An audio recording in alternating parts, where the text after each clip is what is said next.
Welcome to Unapologetically AuDHD. I'm Patricia Young, MSW, and I'm an AuDHD former therapist and current coach. I'm Alex McLaughlin, MSW and LICSW, and I'm an AuDHD therapist. This is a podcast with two friends processing what it's like to live in body minds that diverge from neuronormative standards and everything that comes with it, the good, the bad, and the beautifully messy. We aim to release 2 or more episodes per month. This podcast is not meant to be a substitute for help from a licensed mental health practitioner. Hey there, and welcome. Today, Alex and I are going to be talking about OCD, Obsessive Compulsive Disorder. Is it disorder, Alex? I don't like the disorder part, but I don't have a lot to say over that. Alex is nodding.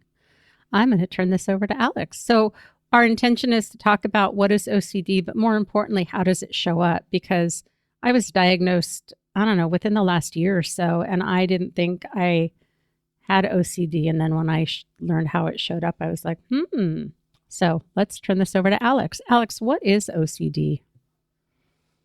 So first, I'll tell you what OCD is not. It is not obsessive cup disorder, nor is it obsessive Christmas disorder. It's also not as simple as liking things to be neat and organized, having a preference for cleanliness or hygiene. It's not a fun or cute adjective that we can choose to use and emphasize a preference for something. So, if it's not these things, then what is it? OCD stands for Obsessive Compulsive Disorder. Patricia mentioned that she doesn't like the use of the word disorder. I don't either. Unfortunately, there's not really, I think some people have used the word condition when describing things like autism.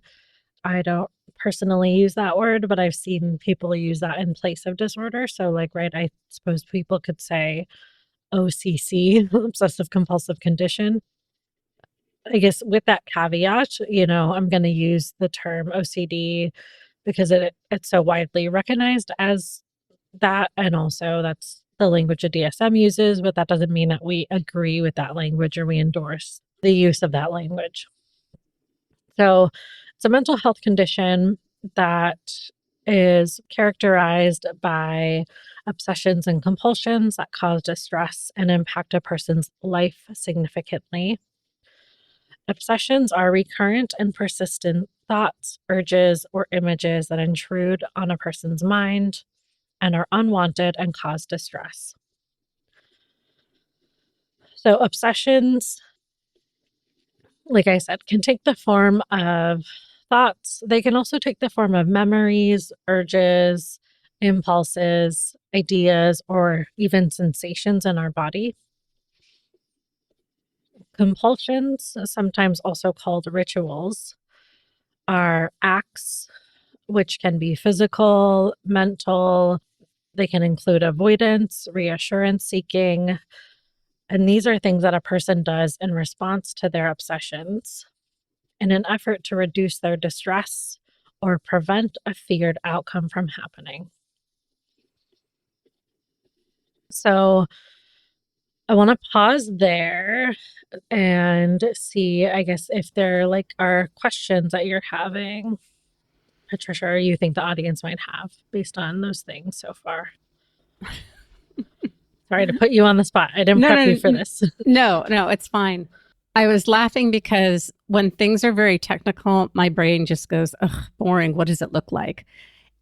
And I know that we need to set a foundation, but when I look at criteria, I'm just like, well, that doesn't fit me. What about this? Can we talk about what some of those things look like a little bit, just in case anybody else's brain is getting let's talk about what this looks like? Yes, and that's actually what the next. So to be transparent, I gave a presentation at the Neurodivergent Lived Experience Summit, and I'm referencing my slides. So to be transparent, that's what I'm going off of, and that's the next slide, actually. Okay. So one thing I'll say is that we kind of use the term themes, there's themes within OCD. this is not like a clinical or diagnostic term, but this is just kind of a way to categorize the subtype or I use the word subtype and theme interchangeably. So it's kind of a way to like differentiate between what someone's OCD flavor is versus another person. And I will say that themes are not always consistent throughout life. They might shift and morph and change. And typically, OCD is what we call ego dystonic. So, someone that has pedophilia OCD, meaning they have obsessional doubts or intrusive thoughts about engaging in pedophilic behaviors. When I say it's ego dystonic, that means that they don't actually have the desire. It doesn't match with what they want. So they're having these thoughts and it's causing great distress because this is not something that they want or desire. It's not who they are. So some of the themes are harm OCD. So an example of this is someone that worries about harming themselves or harming others. And again, this is not something they want to do. The next theme is sexual orientation OCD. So this is where a person might have obsessional doubts or intrusive thoughts about, am I the sexual orientation I claim I am? Like, oh, I saw this person that's the same gender as me and I found them attractive. Does that mean I'm actually not straight, even though I've claimed I was straight my whole life? That's an example. We just gave an example of pedophilia OCD. Patricia, do you want to talk about relationship OCD? I'll try. I don't know if I can. I have it. Oh, I'm feeling very insecure. That's okay. And part of my OCD is wanting reassurance. And Alex and I have to work on this. Well, Alex has to work on it more than I do in our relationship because so much of what I do is reassurance seeking around things. And there's a difference between getting a reality check and reassurance seeking, but they can often look the same. Do you have any input on how you can tell if it's reassurance seeking or a reality check, Alex? Yeah, typically, if it's a reality check, it's information that the person truly doesn't have. Mm-hmm. And it's maybe like something that they've never asked about before. So for me, this has shown up at work. I didn't know when I was under supervision, I didn't know what my supervisor wanted me to do for a specific section of my note. And so I was like, oh, am I reassurance seeking? And then I was talking with my OCD therapist at the time, and they're like, well, you don't have that information. So you're actually just information gathering because that's not information you already have. To me, reassurance seeking is like, I already have the information. You've already told me. And so I am, and it's not as black and white as this because we can still reassurance seek for something that we don't know, especially in relationship OCD. Right. So I think there's also an element of needing to trust in the relationship and trust in what the person has demonstrated and trust in that connection for them to bring, like, if there's a rupture, for them to bring that to you versus like, because like there was a time where I think I said something and like we were kind of, my friends and I were joking around and I was very concerned I offended them while we were joking around. And I was like, you had a facial expression. What did that mean? Does that mean you're mad at me? Like, and yeah, my therapist at the time was like, Alex, you're not really giving your friends like an opportunity to like have a rupture. You're not trusting them to tell you. You're not giving that relationship that opportunity. You're just kind of jumping to assuming that you hurt someone and that you're trying to fix it or like, do that repair right away.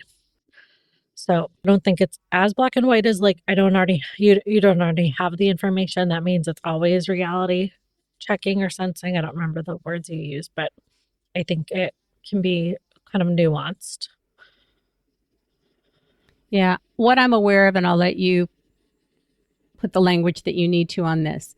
As a high masking, late diagnosed AFAB, assigned female at birth, and I tend to fawn and I a PDA, What I often do is a lot of fawning behavior, and I suspect that that's under the OCD doing a lot of checking, and it really is more OCD. So what that would look like is if I get together with someone and I have a really good time and I'm not monitoring if I'm talking too much, if they're talking too much, if I allow that monitor to drop and I have a really good time and then we leave and I feel really fulfilled, I assume that I've done something wrong because of Mm, this wound of being too much. And mm, what that might look like is to say like, hey, did you get enough time to talk?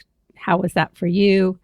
And that can be a reality check, and it can be reassurance seeking if I do it repetitively. And if there's yeah. something that I've said that's not accurate there, please feel free to reframe or share, Alex. Yeah, I mean, I think it can be reassurance seeking though if you don't like if it's someone that you've hung out with before and you've had conversations with before and like they've demonstrated to you that they will come to you when there's a rupture, Mm-hmm. I think it can still be reassurance seeking. Yeah. I don't know, sometimes what I've done is I've just told my friends, like, "Hey, I don't wanna reassurance seek all the time, so, like, I'm trusting in you to tell me if there's something that I did that hurts your feelings." So I Mm-hmm. because I know how it can be a lot of emotional labor when someone is reassurance seeking from you, like, it's a lot of labor on the receiver's part of that, and so I know what that's like to receive, and so I don't wanna put all that on my friends, Mm-hmm. and there's been times in my life where that's it was un intolerable to not reassurance seek, so, like, it didn't feel like a choice, and I'm not saying that, like, when people do that, it often doesn't feel like a choice because it feels so intolerable to Yeah. tolerate the uncertainty that they have to do it, like, it's coming or it feels like they have to do it. I don't want it to come across like I'm blaming, right, because I understand both sides of it. Yeah, but I think it's so nuanced. Yeah. Does that Yeah. make sense? It does. It does. Yeah. Why don't you go ahead and share some more? I have a question, but I don't want to derail our conversation. So why don't you share a little bit more and then I'll pop in when we have another break. Mm. I mean, we're gonna tangent, that's what we do, so we've already tangented, it's fine, so we can Right. continue tangenting unless it tangents us away too much. It's related because what I find with autistic people, and I can certainly say this is true for me, that when a rupture happens, when something happens that I'm very upset about, that I don't feel like I have control over, I can loop in my head. And before I knew I had OCD, what I would say is, I'm just going to process it until I need to not process it anymore. But I think that there's a place where this crosses over into OCD. And because our minds tend to get very focused on what's not working or what's distressing, I'm wondering what you have to say about that and if you can differentiate when it's one and when it's the other. I guess what so OCD versus what? I think it's very common with autistics to loop around things. Mm. And so when is it autistic looping and when is it OCD? Or do some autistics not loop and so is the looping always OCD? I think I understand what you mean by looping, but can you, define it for folks that maybe aren't familiar with that language? Sure. So if I have a rupture with someone or something happens that I'm unhappy about, that I go over the conversation over and over and over, and maybe I have an argument with the person, maybe I think about what I would have wanted to say, maybe I take the conversation and take it a couple different ways. It's not like it happened and it's distressing and I let it go, but I will rerun that conversation. And if it's something that's when I was in my OCD highs, I would often wake up in the middle of the night with distressing thoughts and the looping would start again and I just couldn't go Mm. back to sleep and it was constant. So I heard something, I wish I could remember what the word was, but somehow the shower seems to be a place where we often do a lot of our, I wish I could think of what the word was, but it's related to how we process in the shower. Mm. Yeah, I mean, what you're describing from an OCD perspective, I would categorize that as mental review, and Mm-hmm. that's a mental compulsion, right? And you're right, autistic people, I think the term that is often used, I'm not a huge fan of, perseveration. Mm-hmm. So where you think about something repeatedly and like I think that monotropic thinking, that monotropic mind, we have a hard time putting things down. Do you want to define monotropism? Monotropism is where it's kind of like a one track mind where like we can get really engrossed or enmeshed, not enmeshed, engrossed in activity or a topic, and we have a hard time like shifting away from that. Is a way to kind of like it's like a theory of mind of autism. We can maybe get into that on a whole nother episode. Yeah. But yeah, I mean, I think like autistic people and ADHDers, we have a higher prevalence of OCD. I think because of the monotropism and because of the relational trauma that we often experience being neurodivergent in a world that's not suited for us. And we just experience so much relational trauma. It's hard to know like when one ends and the other starts.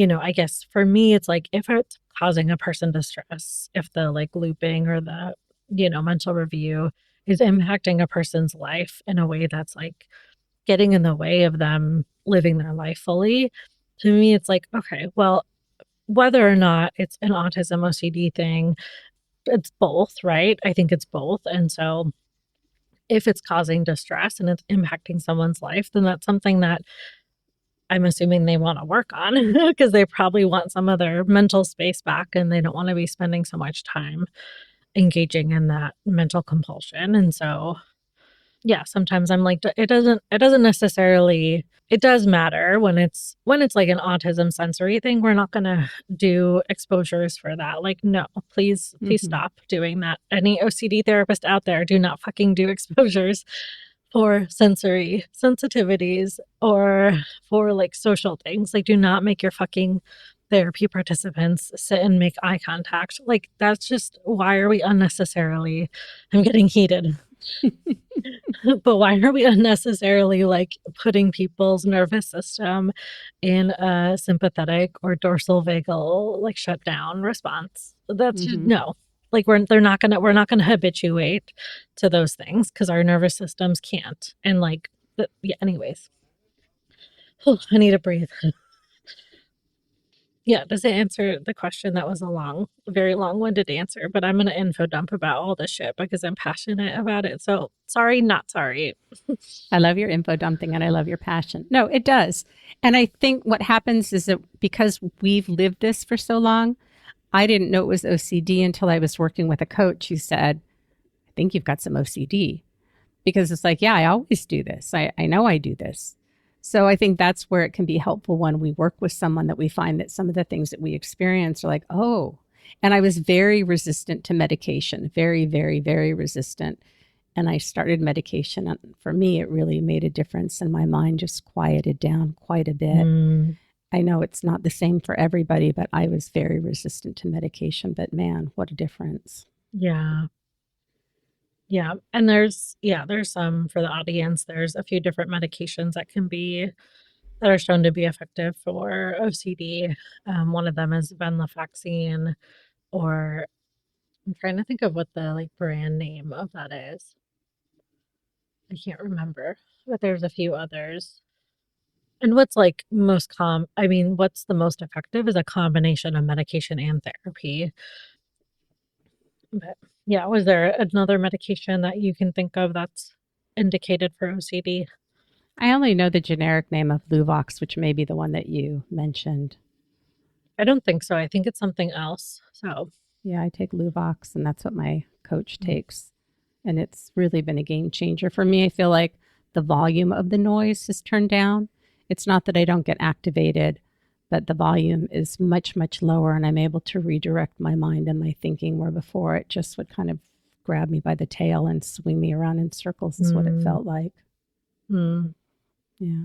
That's a great analogy. I mean, Yeah. it feels like losing control, right? Like it Mm-hmm. feels like OCD does kind of can take over and like it drives the bus for people. And I know it did for me. Uh, yeah. Getting back to the subtypes or the themes, we also have just right OCD. This is sometimes also called perfectionism, OCD. And perfectionism can be a form of OCD for those that are like, I just am a perfectionist. Okay, are you a perfectionist or do you have OCD? And this is where you need things to be a certain way. Like you have a lot of distress when things aren't quote unquote perfect in your mind. I often worry, this is one of the themes I have. I often worry that like I'm going to get fired or I'm going to cause irreparable damage to a relationship because I didn't do or say things perfectly in that interaction, or cause irreparable damage to my therapy participants because I didn't, like do or say things exactly how I thought I needed to. Then we have kind of the classic, what people think of, contamination OCD. This is another subtype or theme I have. It got real, real bad around the height of COVID. Yep. Yeah, but like lots of hand washing, not being able to touch things in public with my bare hands, using barriers to touch things like my arm or a shirt sleeve, lots of hand sanitizing. Yeah, I mean, I think that's the classic one. Mm-hmm. And then there's what's called pure OCD, so pure obsessions. This is where someone, which is such a misleading title. Do you agree? Yes.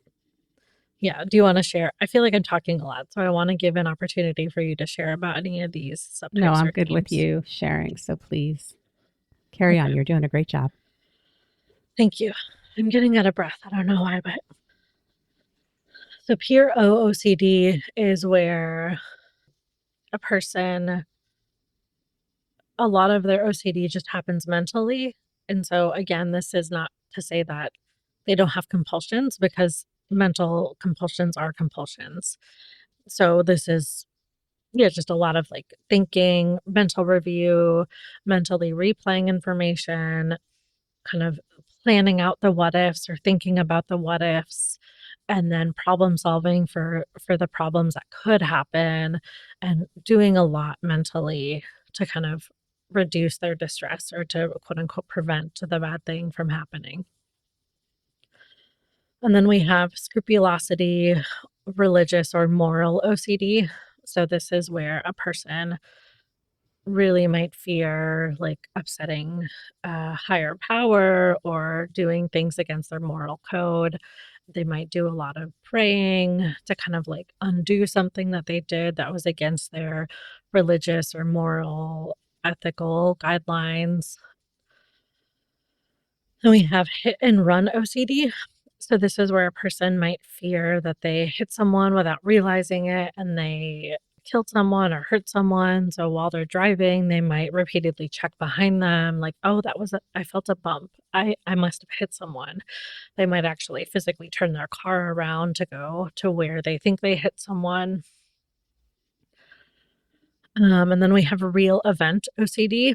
So this is where a person might kind of doubt whether or not the things that they feel like happened actually happened.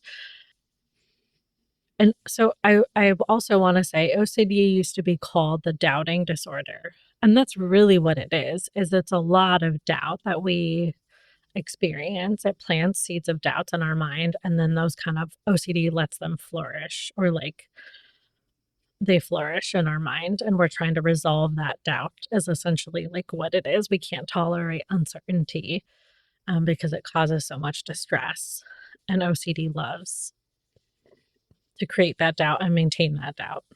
Yeah, anything you'd want to add? I don't think so. My brain works in examples as you're talking. It's fascinating to me to see how we work differently. Mm. Yeah. Yeah, that's all. Were there examples you want to give? Because in case anyone else's brain works in that way. Yeah, but I have a hard time remembering which they are. I definitely had with COVID. I already was a little germophobia, but COVID, ugh.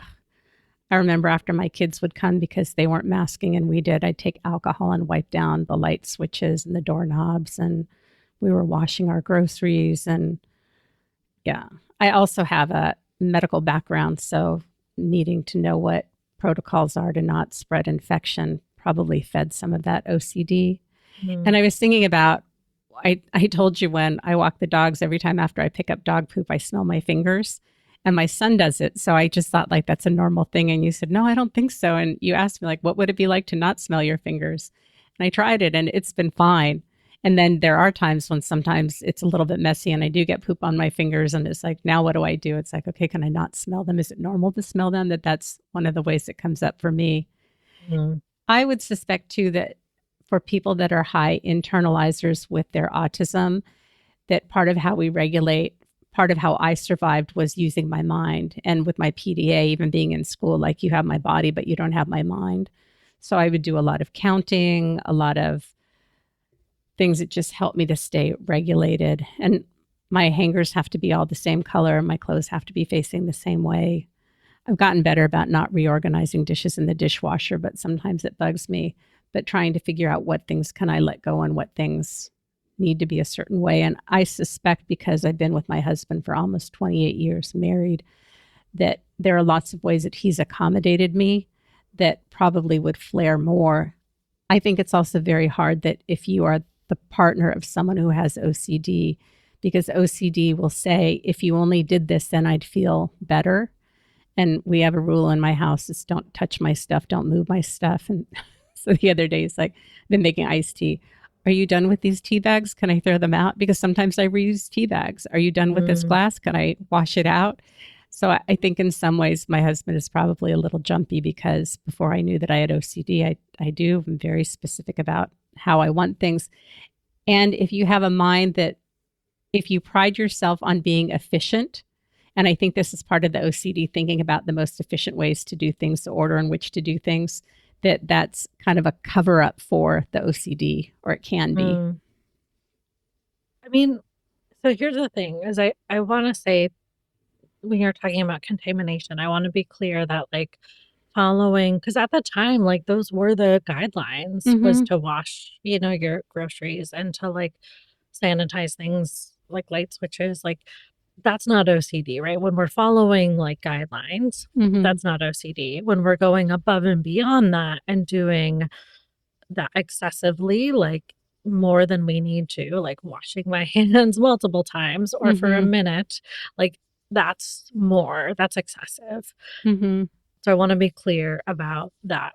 And like everyone's COVID precautions are different. Like I still mask in public. And so some people might be like, oh, that's OCD. It's like, no, actually, I'm immunocompromised. Mm-hmm. I can't get vaccinated. So, like, because that's a whole nother story. But yeah, long story short, I think I had a MCAS reaction. I had anaphylaxis to the vaccine. So I can't get any further vaccines. Do you want to say what MCAS is? Oh, mast cell activation syndrome, which is essentially where your body produces too many mast cells and produce an allergic response to things that maybe you're not actually allergic to, but it can lead to anaphylaxis. Yeah. But right, but like some people might be like, "Oh, that's OCD." It's like, "No, actually, I need to I Mm-hmm. have to mask because like I can't vaccinate and I am immunocompromised." So, right, I think with the contamination, it's it's going to be very personal to each person what's excessive for them. Mm-hmm. Right, but if we're washing our hands for more than 20 seconds, like yeah, that's maybe excessive, or I will wash a knife several times that touched raw meat because I'm like very concerned about getting salmonella. That's excessive. And I also want to say, like, I don't know, I think autism does include having difficulty when our stuff is touched and moved. Mm-hmm. And I used to think that was OCD. But since I started doing autism assessments, I'm like, no, actually, this is just part of being autistic. I think it's Is part of ADHD too, because I need those visual cues about where my mhm. things are. And I will remember that it's in the back, hidden behind the corner of something, and I will go get it 3 months later. But if it's not there, then it's very distressing. Mhm. Yeah. Yeah. And I think, right, like, it can be OCD if we're spending a lot of time reorganizing. If it's like, maybe I have a crystal on my desk. Like if the crystal is not set on the desk in lined up perfectly, flush with the edge of the upper part of my desk, and I'm spending time doing that, right, that may be OCD. But if it's like, all right, I know my coffee maker is going to be in the same spot. I leave my coffee mug there. If someone moves those things from that spot, Mm-hmm. that's maybe not OCD. That's maybe like you're saying. Mm-hmm. I think the efficiency thing too, I see that a lot with AuDHDers and Mm-hmm. ADHDers and autistic people. Like we like things efficient. We like our systems. Mm-hmm. So I don't know. I mean, I don't know. I think it can dip into OCD territory. And I also think that's just part of our neurotype. Yeah. I was always told that when the structure becomes a cage, then Hmm. it's probably OCD and it's not working. That when it has to be done that way and there's not any other option and it's distressing, then that could be an indication that it's OCD. I used to think that too, but I'm like, I think that's just part of being autistic. Really? Mm-hmm. Hmm. Like, I think it's like because we find safety in having those routines give us safety. Mm-hmm. And so I don't know. I think it depends. I think it depends on like what's coming up when those routines aren't able to be followed. Mm-hmm. Right. But I don't think it's as black and white as it's OCD. I don't think it's as black and white as that. And the book, the Adult Autism Assessment Handbook, talks about like they talk about a lot of the common co-occurring. And for those that don't know, co-occurring is like something that happens alongside something else. So OCD happens often with autism, or they co-occur together.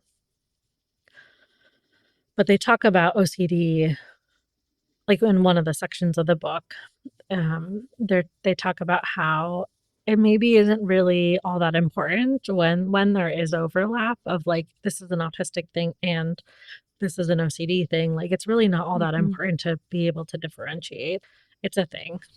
Yeah. I don't know. I say that and also say that sometimes it is for me. I do need to differentiate because I don't want to quote unquote treat someone's autism. Like that's not Mm-hmm. the goal. Mm-mm. But I also think like I don't want to spend all this time with a therapy participant. I'm fine doing it now because I think this is important dialogue. But I'm not going to spend all this time trying to be like, is it OCD?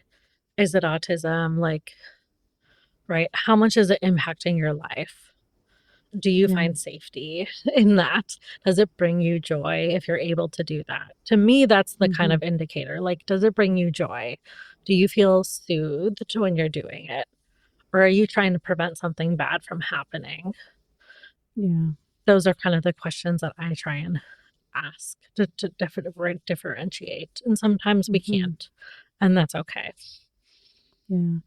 I don't know that this falls under OCD, but with perfectionism, I think there's this concept, at least I used to have it, of that means that you do everything perfectly. But often what it means is you don't do very many things because if you can't do it perfectly, then you don't do it at all. Mm-hmm. And so there's this real disconnect between how can I be a perfectionist if my house is messy and I can't keep things orderly, but you can still be a perfectionist. You just don't do it. You don't do the thing because if you can't do it perfectly, then there's no point in doing it.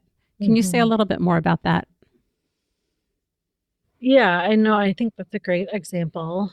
I think also like I ways it's shown up for me is spending a lot of time on something, like spending 15, 20 minutes writing a note where the recommendation is like under 5, like 5 or less.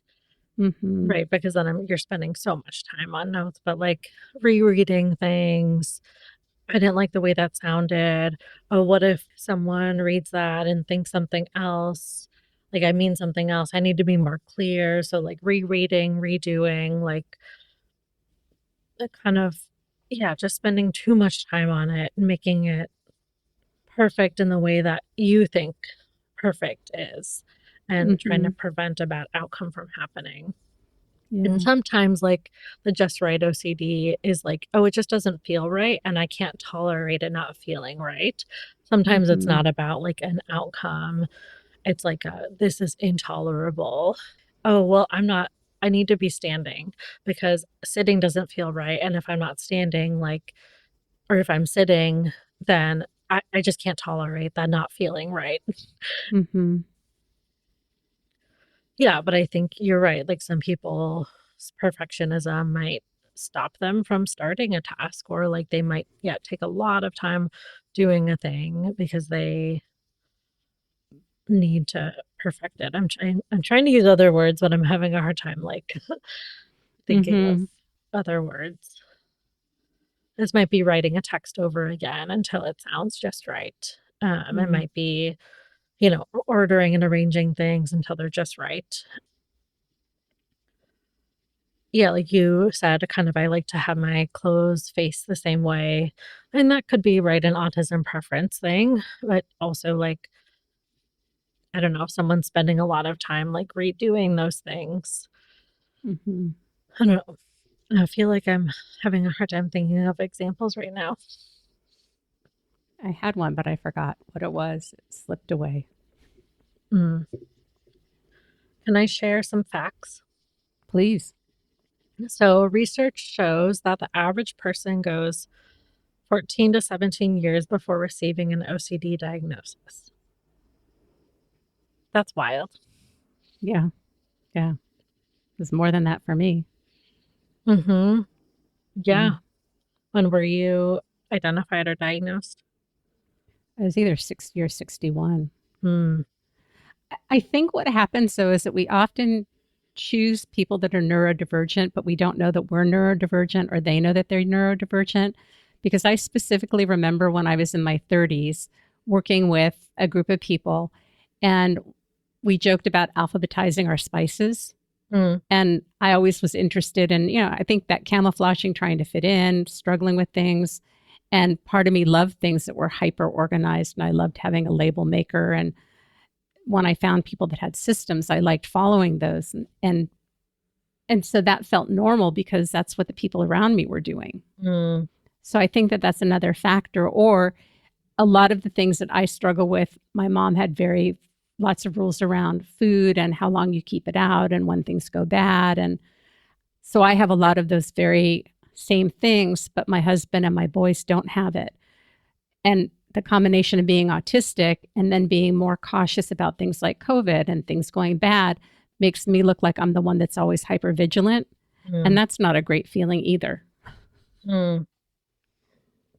Yeah, I mean, I don't know, like, I think the systematizing I think that's, like, our bottom up processing. Like, I think I Mm-hmm. also enjoy that, but I have fun when I'm doing it, which Mm-hmm. is, like, so geeky. Like, I Mm-hmm. reorganized this like standard operating procedures at the group practice I'm at, and I had so much fun reorganizing it and, like, creating the system for it. I enjoyed the shit out of that. Like, I was up till Mm-hmm. 3 AM, you know what I mean? Like, I don't know.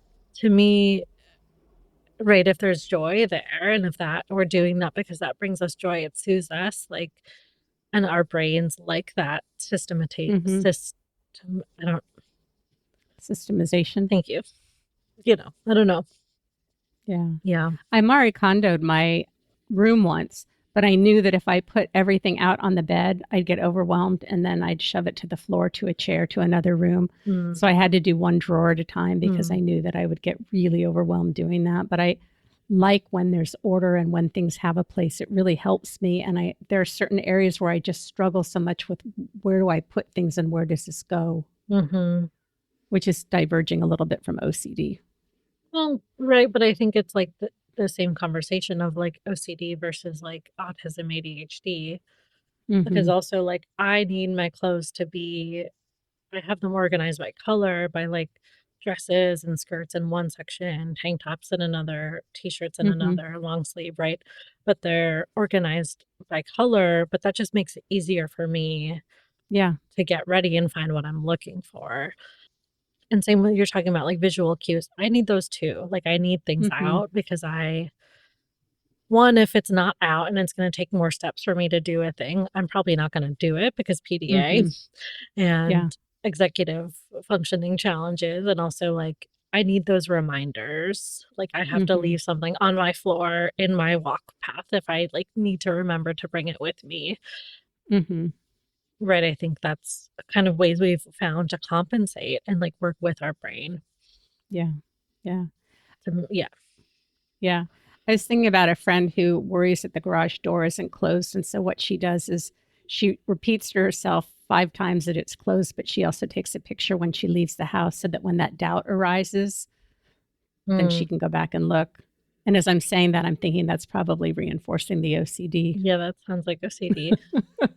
I'm not diagnosing your friend, but that sounds excessive. No, yeah. I guess I was thinking that was a good workaround for the skill that she has. I think like, right, saying to yourself though, like, I have to do that too. Like, I'll have to be like, okay, I heard the door lock. I felt my hand touch the thing. Like, as I'm doing it, I kind of have to say that in my head or out loud. Right. But if I'm going back then in my memory to check again, I said it out loud already. I felt it. And now I'm going back to check again. And I took a picture and I'm checking again. That like that's checking. That's right.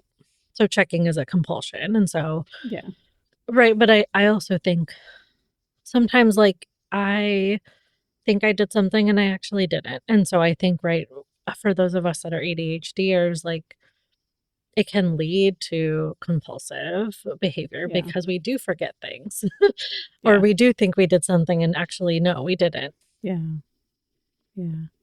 We need to wrap up. I do want to say one more thing. I think about it often when I get that looping behavior is the old-fashioned train tracks. If you ever saw train tracks as a kid that you could control and the train is going one way and you want to pull the lever to put the train on another track to kind of get it off that looping track, that's a visual that I often talk about with clients and with myself when I find that I'm looping, that like we need to get the train on another track right now. Yeah, I like that analogy. I'm going to be honest, I have more to say. So I feel like maybe we can make this another part because I feel like I didn't really talk all that much about all the ways it has shown up for me. Yeah, I'm seeing a thumbs up. Okay, cool. So we'll make this a part 2. Sounds good. Alex, thank you so much for all of the information today about OCD. You have so much to share. I have so much respect and admiration for your knowledge. Yeah, thanks for letting me input them. I love it. If you're interested in working with me or learning more about me, you can find me at unapologeticallysensitive.com. I love working with therapists. If you're neurodivergent, if you suspect you're neurodivergent, relationships, boundaries, parenting, those are the things that I do the best with. I'm really a relational therapist and love working with folks. How about you, Alex? Where can people find you? Yeah, so my practice's name is The Divergent Grove Therapy. And if you just go to thedivergentgrovetherapy.com, you can find my practice. I see folks on Wapakoti land, colonized as Minnesota. I really enjoy working with autistic, ADHDers, folks with OCD. I'm trained in exposure and response prevention and inference-based cognitive behavioral therapy, and I adapt those to be neurodivergent affirming. So I really enjoy working with folks with those neurotypes. I also offer autism and ADHD assessments. I have a few groups coming up. One of them is a late identified, late diagnosed group, and then another is an autistic burnout group. And pretty soon I'll be launching a coaching practice. Probably by the time that this airs, that it'll be live. So a coaching, consulting, and training practice, I should say. So with all of that info right now, as I'm recording this episode, can be found on that website that I mentioned. All right. And if you want to reach out to either one of us, we can be reached at unapologeticallyaudhd@gmail.com. And all of this is in the show notes. Thanks so much. All right. Thanks, everybody. Have a great day. Bye. Thanks for spending time with us in this space where your too muchness is never too much. Remember, you're not broken and you're definitely not alone. We're here to honor the complexity, celebrate the nuance, and walk this neurodivergent path together. You might consider giving us a rating and a review on the platform you listen to podcasts. It gives others an opportunity to see our podcast and walk this path with us. Until next time, stay curious, stay kind to your nervous system, and stay unapologetically AuDHD. You belong here.